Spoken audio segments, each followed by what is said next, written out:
It has to be as close to me as humanly possible. I like to drive. That's right. I like to suck on it. Like a car field. It will raise up. What will? The stand, the actual stand. I just want it to cover this.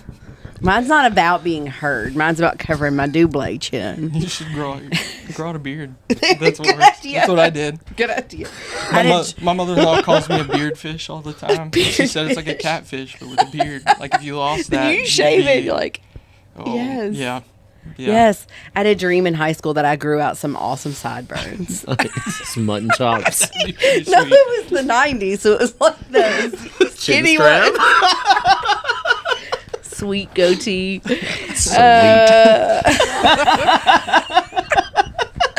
Hello and welcome back to Coffee with KHEAA. We're back again. Yep. Episode 16, we think. We jostled 14 and 15 around quite a bit, but this is episode 16. We have survived the summer, and we'll introduce ourselves because you probably haven't listened to us ever. I'm Casi Benedict. I'm Director of Outreach Services with KHEAA. And I'm Keith Ritchie, Assistant Director of Outreach Services with KHEAA. And today we are joined by a very special guest. Hey guys, I'm Connor Vogt. I'm the Southwestern Kentucky Outreach Counselor. Connor has been with us for a month and a half. Is that right? Yeah. It feels like he's always been here. Connor's just that kind of person. You hire him and then you don't, you'll be like, oh, remember when we did blah, blah, blah. And he'll be like, I wasn't born then. and so he just feels like he's always been here. We're so thankful to have him, and we're thankful to get to know him for you to get to know him a little bit better. Yeah, I'm glad on today's to be here. episode. Thank you. Yeah, he's still glad to be here 6 weeks in. So, Connor, when you say Southwest Kentucky, talk a little bit about what area are we talking about there? Okay, so Southwest Kentucky, that's the Bowling Green area, and it goes east to Simpson County and then west to Christian County. So kind of on the border of the state and holding that Bowling Green area as well. Awesome. Yeah. So Connor started on the same day as two other staff members. Yep. We also had Nate Cox for Far West Kentucky and Dawson Arnold for Central Kentucky start. And they started, and the next day was our 12-hour live FAFSA-thon. We're going to talk quite a bit about that today because in today's episode, we are going to recap the summer for you. We had a nearly $1 million grant that we had just the summer to spend. And so we busted it all summer long. We put on a lot of events. We did a lot of things. We're going to talk about all those today. We're going to give you some 25, 26, yeah, that's right, FAFSA updates. And we're going to talk about some FAFSA beta testing. Highly popular program happening in the state of Kentucky. But first, a little coffee talk. They're not prepared for this, and I just thought of it in the car on the way over. So after this summer, we all feel like we've been beaten up a little bit. I feel like I've been run over by a bus and then backed over, multiple times repeatedly for the last 3.5 months. So tell me, fellas, what's been your worst injury ever in your life? I remember when I was I was probably 7 or 8. Mm-hmm. I remember we had the old school minivans where you had to slide the door shut. You know what I'm talking about? Yes. This was before the automatic stuff. Where this is going is painful, yes. We were going to a Frisch's in Cincinnati, and it was a rainy day. I remember that. And I was out in the parking lot. My mom was right there, and my dad was already in the restaurant. And he locked all the door. He's like, all right, guys, lock the doors, and I'll see you in there. And I locked mine, and I slammed that thing shut as hard as I could. And my finger was caught in the door, but it was so caught that I couldn't get it out. So my mom had to run into the restaurant to get my dad. To get the He comes keys. running out to the parking lot, fumbles the keys, drops them 3 times because he's freaking out and panicking. Gosh. Yeah, so I broke a couple fingers. They were broken. Yeah, well, hairline fractures. That's terrible. Terrifying as a parent. Yeah. I got really lucky as a kid and as an adult that I've never broken a bone, anything like that. when I was younger, so like my aunt and we lived a couple houses down from each other. So we were at the bottom of the hill. My aunt was at the top of the hill. I went over there for a birthday party on my bike and everything. And I was coming down the hill afterward, and I had some bubbles in my hand. And the bubbles had slipped and poured out. And so my wheel got really slick, and I slipped, and I crashed into my mom's car. And I busted my lip open. I needed stitches for it and everything like that. So that was probably the worst injury I've ever had, thankfully. I was going to say, So- we've been pretty blessed in this Yeah. group. We'll ask you after this. This isn't an injury, but besides having 4 humans cut out of my body, which is a fairly Pretty intense. intense thing to undergo. I have a similar one to you. When I was 7, my brothers and I we had like scooters, like the kind that you like push with your feet. And we have a gravel driveway. And so we were going through the driveway like over and over. And my cars were parked, next to each other. And so we'd come down the driveway and then we would kind of turn and go in between the cars.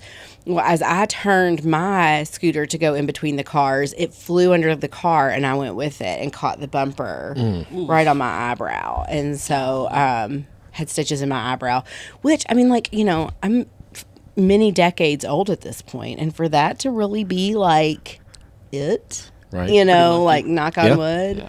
Like I've never broken a bone. It could be argued that I have broken my nose now 3 times. Once just this week when my child headbutted me and I heard the loudest pop I've ever heard. He didn't headbutt me like on purpose. Like we weren't like in a physical altercation. Right. He was trying to jump into his underwear, which I was holding down like this. And so when he jumped, he got me right in the nose. Ooh. And like earlier this week, there was like blood pooled like right there from it. It was Does your beautiful. child think he's Conor McGregor? He thinks he's something. He thinks he's something. When he did that, that was the second time this week that he's attempted to run and jump into his underwear and got me the first time too, right in the nose. Nice. So maybe I've broken a bone. I don't know, cartilage. Broken yeah. some cartilage. That's not the worst Yeah. thing that's ever happened to me. But Lene, I feel like you probably have a good one. I have like 2 that probably tie. Can they hear you? Can I have his? There you go. I would say I have 2 that probably tie. Okay. The first one is it wasn't that bad. I was sparring with a guy that was like 6 foot tall. She does and- taekwondo or karate? Yes. Taekwondo. Both of them. Both of them. And I got Krav axe Maga. kicked in the side of the head. You And got what? Axe kicked. Axe. Okay. Kicked in the side of the head. And I got a concussion, but that wasn't probably the worst one. The worst one was when I was teaching a class, and I thought that it would be fun to do like dodgeball, but like tag dodgeball. And then if you got tagged, you had to go run over and do like a nunchuck combo. So we had nunchucks on the ground, and there was running. And I'm glad one of the kids didn't get hurt, but I did because I took off running when the kids came after me, and I curled my toes under the nunchucks, and I crushed my big toe under the nunchuck. And I was still teaching class, so I had to like pull it together, but I broke it in a couple places. That was probably the worst one. Weren't you in a car accident? Oh yeah. I can't believe she didn't talk about that one. Yeah, I bit a chunk out of my tongue, but I didn't get hurt that bad in that one. Your wrist? I did have to have surgery. Yeah. But I love that she's just I playing it know, off. she's I get hurt like every day. It's just a I- flesh wound. Yeah. Just a flesh It was just a flesh wound for that one. Do you have one? Zachary, have you been hurt badly? So I'm an only child, and I had a babysitter growing up who had 3 children. So I went over to their house all the time, and they had an above-ground pool and a trampoline right beside each other. Cassie's already shaking her head I for know. those that are not listening or I not know. watching. And so we were jumping from the trampoline into the pool, and I'm old enough where this was when they didn't have like the protective thing around the spring, so Same, you yeah. just like you went through it. So my foot went through it. I like went like from the trampoline flopped into the pool, like straight down, like my head hit the bottom of the pool because it wasn't that deep. It was like maybe 5 feet, and I was at like a good like 5, like 8 at this point. You're a tall person. Yeah, because I'm tall, and I twisted my knee so bad that the emergency room actually thought that I broke it, and I had to go to UK hospital because we're in Frankfurt. Went to UK because they thought I broke it and had to get surgery. It was just a severe sprain. Wow. As the mother of boys, that shouldn't shock me because, like, my boys are like, they do crazy things. But I'm not looking forward to that, like, 10, 11, 12 age when, like, they're going to take it to the next level. Yeah. It Buckle up. gets there. It gets. I was the oldest of 5 boys. Of 5 Yeah, boys. and I'm shocked you didn't have a worse injury no, then. me too. Me too. No, me too. Wow. All right. So thankfully, none of us said this summer was the worst injury we've ever had. Maybe mentally and emotionally. That was the worst injury we've ever had. You didn't ask what's going to make us go to therapy. There you go. Yeah. What's going to cause you to go to therapy? FAFSA summer support grant. Okay. So this is. Did you get to hear that? That was delicious. This is remember, this is the podcast where we don't allow our guests to drink coffee. Just us. Sorry, guys. Okay. So we had a crazy summer. Keith, Connor, chime in. Tell me all the things we did this summer. Where do we start? It's been such a whirlwind, Cass. I know, back in June, we did our statewide FAFSA office hours initiative where we had over 70 locations statewide host these events on campuses and community organizations, high schools, you name it, where folks could come in at a certain time and get FAFSA help. Right. And we had quite a few students take advantage of that, which was great. I'm trying to think. We did boot camp trainings this summer where we trained a couple hundred college access professionals. Connor. We recruited Connor, Nate, and Dawson. Yeah. Well, I mean, at those boot camps, at that boot camp, I remember pulling Connor aside and being like, "Hey, have you ever considered coming to work for KHEAA?" Yep. And he was like, "I mean, maybe." And I was like, "Well, come on, let's go talk to my HR director. Let's go talk to Diana Barber." I think didn't we have a phone call like that night? We did. Potentially. We did, I think I yes. called you on my way home. Yeah, you were on the way home, and you called me, and we talked about the position, and I think we interviewed the next week. I think so. Something like Yeah. that, Yeah.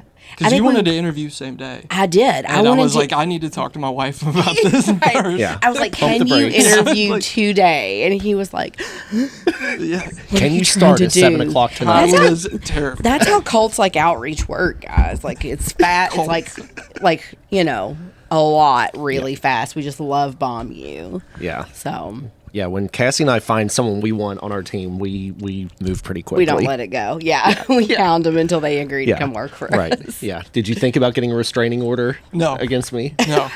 Sure? I think you were all right. I have an active one. That's why Connor has to be in between us. That's right. I have an active restraining order against Keith. Any messages you have, pass them along. That's right. That's right. Make Don't sure talk you know. directly to me. Yeah. Thank you. Yeah. Okay, Hey, she said so- don't talk directly to her.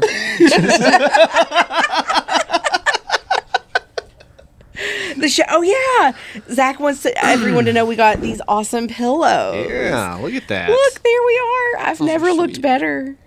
They're very comfy, too. They're wonderful. Zach had these made for us. He spoils us. He's always buying us nice orange couches and Coffee mugs with our names coffee on mugs. them. All kinds of cool and stuff. I know. We love Zach. Okay, back to boot camps. We had 2 boot camps. Yeah, so we trained a couple hundred college access professionals, and we, all of those folks who came to Frankfurt and they were trained on the FAFSA changes as well as how to put on what we called our FAFSA tailgate events. And we ended up having well over 100 of those throughout the state where I think students could come in. 105 was the final count. Yeah. And Cassie, talk a little bit about I know we had some preliminary talks early in the summer about that. You had seen that from your time as an outreach counselor be pretty successful at some of your high schools. Right. At Owensboro, I always try to give her credit because this was a genius idea. Jane Prince at Owensboro High School back in back in the 2010s. She used to, her husband was a football coach, so the tailgate kind of made sense. But she would host a tailgate event, and she would invite recently graduated seniors who maybe might have a few things left on their to-do list in order to get to college, or maybe who in May weren't ready to think about and talk about college. And so she would invite them to the football field. They would grill, they would play cornhole, they would have games. And then she would also invite, like me, I was the KHEAA outreach counselor at the time. She would invite Owensboro Community and Technical College, the admissions reps and the financial aid people. And basically we would be like, eat, have a good time, but then also get everything done that you need to get done for you to start college in a few weeks. And so I kind of stole that idea from her and said, you know, in this year where everything's been delayed and everything is different, and we still have kids who haven't made choices and haven't checked all the boxes to go to college. Like, let's do that on a wide scale. And we ended up giving out over $30,000 to different agencies who registered to have these tailgate events, and ended up having 105 tailgate events across the state. And that is no small feat. I mean, that was an incredible turnout. Mm-hmm.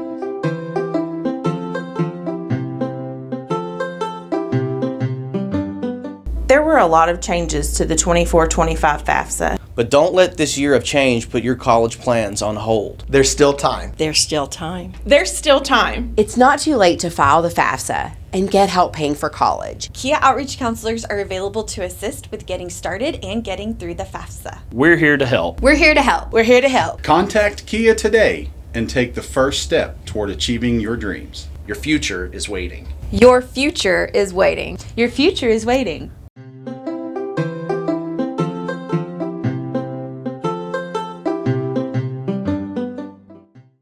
All right.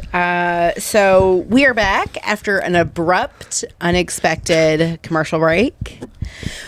We had to cut Keith off because he was getting ready to say things he shouldn't say on camera. We have dismissed Connor. He wasn't laughing hard enough at our jokes. Right. So he was not welcome back for the second part of the podcast. We give a lot of grace until you don't laugh hard enough at our, not just laugh, but laugh hard enough. Hard enough. And genuinely enough. Yeah, it needs to be authentic. Yes. And I don't want a courtesy laugh. Yeah, Keep your courtesy laughs. That's right. But like, there's a lot of things our staff can do to like give us pause as their managers. The most egregious, it's not laughing at our jokes. Right. That's unforgivable in our book. Right. You don't show up to work. You don't hit your numbers. Yeah. You don't laugh at my jokes. A lot of stuff can be forgiven with a good hearty chuckle. That's right. That's right. Laughter heals all wounds. That's right. That's right. Okay. Right. Just kidding. Connor is fully employed by KHEAA. He is fully employed. We never are going to let him leave. He's part of the cult now, but he had a doctor's appointment. Right. Yeah. So he had to leave just before hours before we've come back. That's right. To film the rest of this podcast. All right, so Keith, when we went to an unexpected break, Keith was getting ready to rattle off some exciting numbers. Yeah, so we were talking a little bit about, our FAFSA completion initiatives. We talked about those tailgates and how exciting that was to have that throughout the state. But when you really sit back and think of all of these initiatives, we did the FAFSA-thon in August. That was kind of like the pinnacle of all of the work we had done over the summer. When you compare where we were at the beginning of the summer to the end, we saw over a 20% increase in FAFSA completions here in Kentucky. And I know that our outreach team made a huge dent in that. Yes, absolutely. And that resulted in 6,500 FAFSAs being filed in the months of the year where there's typically a trickle of FAFSAs being filed, almost none. And so that's huge. Huge efforts to catch us up, to get these students the aid that they need to start school, and no small part from our staff. Our staff killed it. I mean, they practically killed themselves. They were working so hard. I'll tell you, like the FAFSA-thon, for instance, it ended up being like 300-something students had participated in that event in some way, shape, or form, whether it was calling in, texting in, coming in person. Right.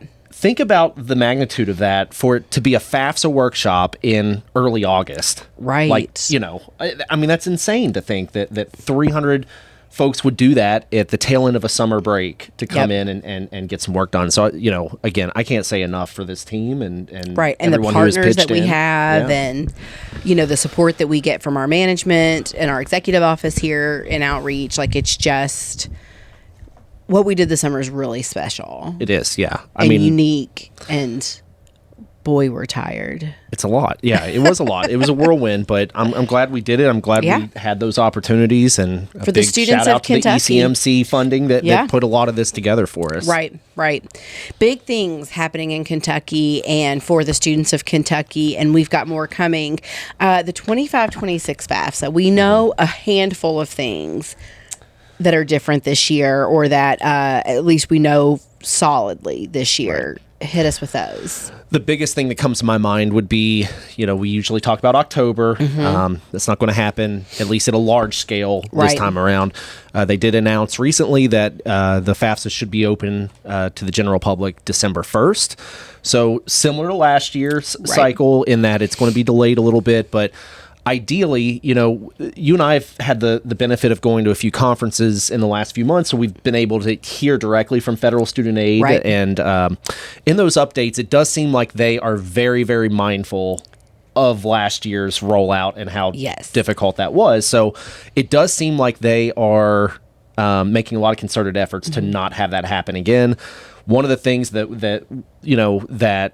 is a part of this is they're doing a lot of beta testing of the FAFSA that just actually started today, the first round of beta testing at various community-based organizations throughout the country.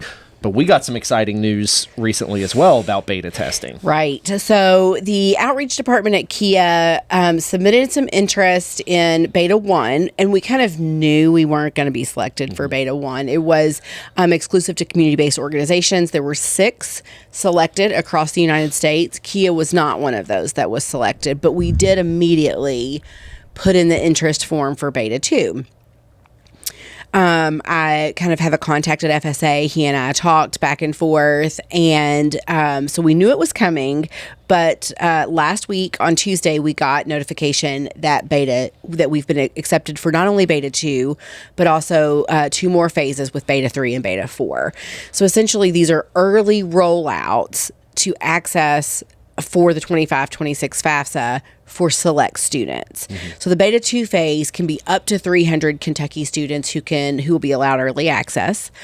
Beta 3 will be up to 1,000 additional Kentucky students who will be selected for early access. And then beta 4 can be up to an additional 2,000. And so to think, we're going in as a state December 1st, having maybe filed 2,500 FAFSAs already. That's huge. Yeah. To allow those people to go ahead and file it, to go ahead and process their ICERs, for our staff to go ahead and learn the ins and outs of the 25-26 FAFSA, the workarounds, any glitches. We're just really excited about this opportunity for the students of Kentucky. Yeah, and for any of the students and families that are participating in the beta testing, the beautiful thing about it is it's not like a fake prototype website or anything like that. We are actually going to be able to submit a live FAFSA that goes through the processes, goes through KHEAA, goes through the colleges that you put on the form. So it's definitely a good thing. And to me, what it shows is, again, it's a concerted effort to make the big rollout in December maybe be a little bit more smooth for everyone involved, which is certainly needed. I think it's a win-win for everyone involved. There were, with beta 1 and betas 2 through, I don't think everyone's been selected for 3 and 4 yet. We just kind of got early access to 3 and 4. But with everyone selected for beta 1 and beta 2, it was fewer than 25 agencies across the across the nation. And most of those were higher education institutions.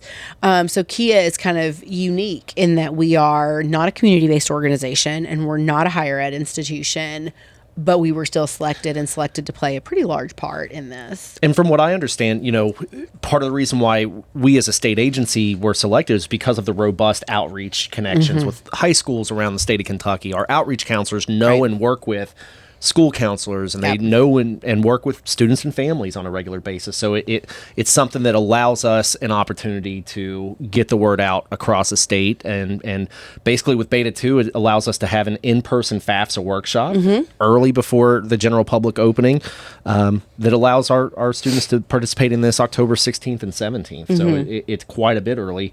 Yeah. And to me, what's exciting is, to be able to work closely with federal student aid during this process and working out the kinks together. Right. I think it gives us an opportunity to share a lot of feedback before it goes, large scale live in to the December. masses. Exactly. Yeah. So, again, if we can be a part of that solution to make it a little bit easier and a little bit more user friendly, then I think that's a huge plus for us. But I will say one thing that seems, one thing that kind of seems encouraging to me, just hearing some of the federal student aid updates, is the minor changes to the FAFSA. It doesn't seem like, last year everything was blown up and started over, right? It seems like very small tweaks from like what you will experience on the actual FAFSA form with this 25-26 version. Yeah. So, just a few things that, like you said, December 1st, renewals. Yeah. Still not available this year. Last year was the first year we've kind of dealt with, you can't get on your FAFSA and renew it and import the data from last year. It will import your demographic information from FSA ID. Yeah. But what was so refreshing to me is they've put Jeremy Singer in as an interim director of FAFSA, interim something. He's the interim FAFSA guy on the federal level. And he's wonderful. He comes from College Board. He's wonderful. And he was so transparent and said, the reason why we won't have those renewals is because if we just copied the code from the 24-25 FAFSA and put it over into the 25-26, we could have renewals, but we'd also have all the same bugs and glitches that we had with 24-25. And so to know, like, okay, we may not have renewals, and that's not good, but it's in lieu of bringing over the bugs and the glitches. That is good. It feels so much better to have a reason and to be able to say, like, but it's for a good cause. Like the December 1st, when we first heard it, we were kind of like, okay, December 1st is an October 1st, and that stinks. But the reason is because they want to have time for this beta testing, which happens to software all the time.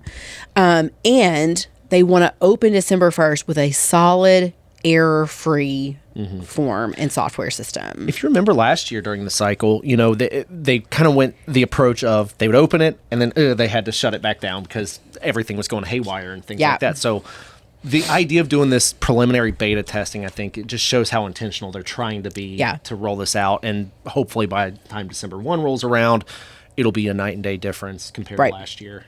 You and I talked a lot about this a year ago when we were doing FAFSA trainings throughout the state, getting the state of Kentucky ready for these new FAFSA changes. The fundamental changes, I believe, are a lot of good things. Changes, yeah. It's just the rollout was horrible. So, a lot of people didn't, I feel like, get a fair shake of the FAFSA this last cycle because they were blinded by all of the problems with the website. Right. So I think this year, I think if you ask, the general population what the FAFSA experience will be like this year, I'm hopeful that it will be a lot better and a lot smoother because we'll get some of the bugs out of the way, but we'll start to see more of the benefits of the FAFSA simplification that I don't know if we so much saw because of how clunky the tech issues were. Exactly. And to me, the beta phases and the beta testing really puts the power in the hands of the practitioners. Yeah. It's not the federal agents who are coding the software going out and walking students through the form and the process. It's us. It's practitioners. It's people on the ground. It's our staff. It's financial aid officers. It's, high school counselors. And so to say with the beta testing, we're giving you guys the power to walk through it and point out, this is clunky. This needs fixing. This question could be clearer. There's a glitch when you do this or that, or when you start like this. It puts the power in our hands because we are familiar with that front end access to it. And I just think it's genius. I just think it's a great idea across the board. And I am proud and excited that we're a part of it. I am too. And that we get to affect change for the greater good. That's right. A lot of value in that. So it was a lot. Yeah. That was a lot to tell you guys that we are still filing FAFSA. Yep. And we'll have a sneak peek of the new one. That's right. Sooner rather than later. We are Yeah. We finished up filing 24-25 FAFSAs in August, and circa October 16th, we start filing 25-26. So we are busy recruiting students to be a part of that program. We have Beta 3 coming down the pike. That will take place the first week of November, but that will be FAFSA workshops at home locations. So high schools, colleges, community organizations across the state of Kentucky can host those at their location and complete those FAFSAs without having to come to us in person. I mean, I think there's some benefit to come to us in person. You know, we make things swaggy. We're going to make it swaggy. Is that a word? I don't know. It's going to be fancy. Yes. As fancy as a FAFSA workshop can be. Yeah. So we don't do events unless we try to make it fun. That's right. That's right. There's going to be a clown. There's going to be a dunk tank. Yes. I'm going to be on the thing that falls into the water. Oh, wow. And it will be ice water, and I will want you to dunk me in because I'm always hot. Morty will be there. And he's bringing his children to file their FAFSAs. It will be a hoot and a holler. No, we don't know what the event looks like. We have 15 days to figure it out. Next week's problem, Cassie. That's next week when we're all on fall break. We'll figure that out. But still, lots of good things happening. Lots of work taking place. If we seem tired, it is because we simply are. Well put. No breaks, no rest for outreach. Embarking on another year, but stay tuned because there's always exciting things coming down the pike here. Yeah. And there's always more episodes of Coffee with KHEAA coming at some point or another. That's right. Yeah. General rough idea. That's right. Yeah. Of Coffee with KHEAA. We have a plan. We don't always follow the plan, but we have it. That's right. But until next time, team. KHEAA later. See you later. Yeah. Coffee's long gone.